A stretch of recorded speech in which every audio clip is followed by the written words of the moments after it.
Advanced Engine Plan is a joint venture between China and the U.S. U.S. Secretary of State John Kerry used it as a symbolic location to deliver a speech on climate change and clean energy. He said China and the U.S. will put extra effort into exchanging information and discussing policies that will help develop the standards for next year's global climate change talks in Paris.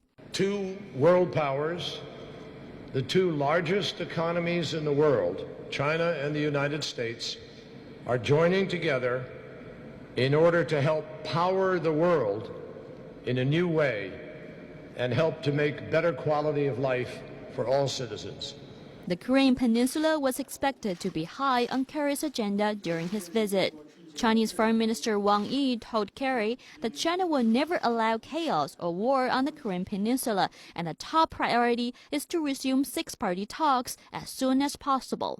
With regard to the South China Sea and East China Sea dispute, China reiterated its stance and reaffirmed determination to safeguard national sovereignty and territorial integrity. Wang Yi urged the U.S. to take an objective and impartial stance and not to take sides. The two counterparts also discussed a number of areas for strengthening cooperation, including expanding military exchanges.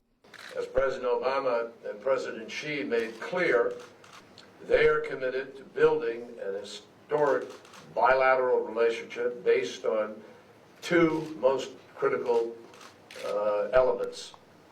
One, practical cooperation, and two, constructive management of differences. And there are differences, and we were honest about that today.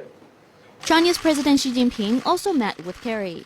President Xi said that China and the U.S. should strengthen dialogue, coordination, and cooperation in major international and regional issues.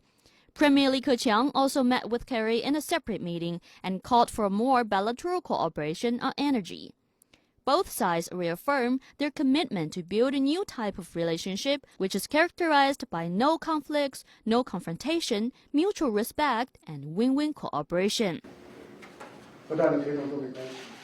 We need to unleash the positive energy of the relationship and promote it towards continuous progress on the right track.